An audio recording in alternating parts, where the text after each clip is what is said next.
अस्सलाम वालेकुम सामीन मोहतरम।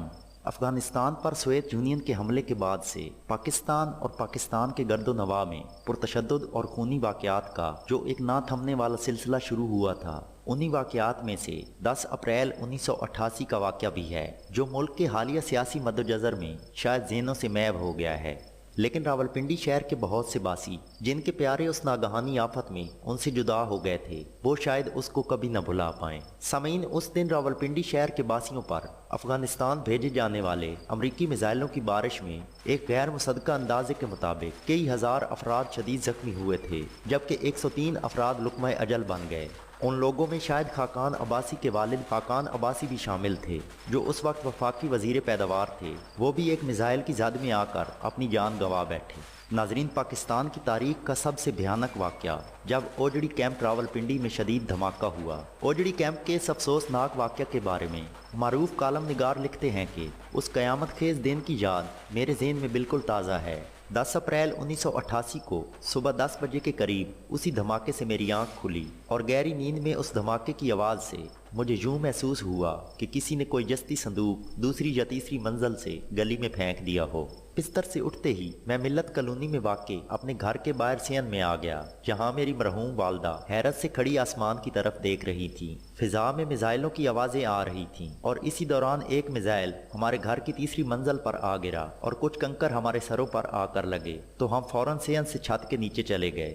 चंद लम्हों बाद एक और मिसाइल चंद घर छोड़कर गिरा और फिर चंद घर छोड़कर एक और मिसाइल गिरा। ये वो मिसाइल थे जिनमें डेटोनेटर नहीं लगे हुए थे, इसलिए वो फटे नहीं, वरना शायद पूरा शहर ही खंडर में तब्दील हो जाता। पहले तो मुझे ख्याल आया कि शायद भारत ने कहूटा पर फजाई हमला कर दिया है और पाकिस्तानी अफवाज ज़मीन से जवाबी कार्रवाई कर रही हैं। फिर सोचा घर से बाहर जाकर मालूम किया जाए आखिर हो क्या रहा है। ये सोचकर मैंने मोटरसाइकिल निकाली और गिलास फैक्ट्री चौक की तरफ जाने लगा। जब मैं थोड़ी दूर पहुंचा तो मैंने एक अजीब मंजर देखा कि सारी खलकत मुखालिफ सिमत में दौड़ी चली आ रही है। एक नौजवान जो शायद किसी मिसाइल के गिरने से बाल बाल बचा था, ज़ारों कतार रोता हुआ मेरी मोटरसाइकिल के सामने आ गया और चिल्ला चिल्ला कर कहने लगा, बाऊजी मैनू बचा लो। मैंने उसे दिलासा दिया और मोटरसाइकिल पर बिठाकर उसी तरफ हो लिया जिस तरफ सारी खलकत दौड़ रही थी।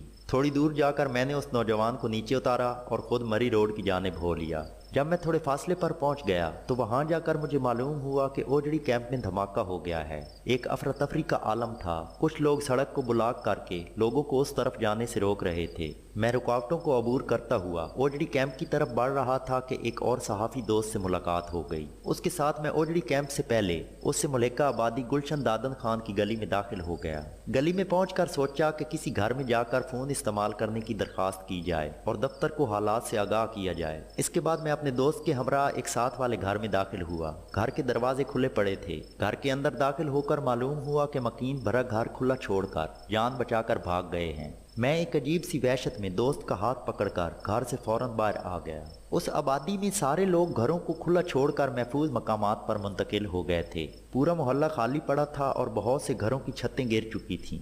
और उसी धमाके के बाद लोगों को इल्म हुआ कि ओजड़ी कैंप अमेरिका से अफगानिस्तान भेजे जाने वाले असला का एक बहुत बड़ा जखीरा है। 2 दिन तक असला के उस ढेर में आग लगी रही और बेतहाशा धमाके भी होते रहे। ISI के साबिक सरबराह हमीद गुल के मुताबिक उस कैंप में 248 स्टिंगर मिसाइल भी शामिल थे, जो सब के सब धमाके में तबाह हो गए। उस वक्त के वज़ीर-ए-आज़म मोहम्मद खान जुनेजो ने लेफ्टिनेंट जनरल इमरानुल्लाह की सरबराही में एक कमेटी तश्कील दी, जिसकी रिपोर्ट अवान सदर में पहुंचकर कहीं गुम हो गई। रिपोर्ट तो आज तक मंजर आम पर ना आ सकी, लेकिन चंद माह बाद ही जुनेजो हुकूमत बरतरफ कर दी गई। लेकिन आज तक ये मालूम नहीं हो सका ये हादसा था, तकरीबकारी थी या कुछ और, क्योंकि इस धमाके से चंद दिन पहले से ये अफवाहें भी गर्दिश कर रही थीं कि अमरीका से दिफाई माहिरीन की एक टीम अफगानिस्तान को भेजे जाने वाले असला के बारे में तहकीकात के लिए इस्लामाबाद पहुंच रही है। नाजरीन, इसके साथ ही हमारी आज की वीडियो मुकम्मल हुई। अगर वीडियो अच्छी लगे तो इसे लाइक और शेयर करें और हमारे चैनल को ज़रूर सब्सक्राइब करें ताकि आने वाली तमाम वीडियोस सबसे पहले आप तक पहुंच सकें। वीडियो देखने का शुक्रिया। अल्लाह हाफिज़।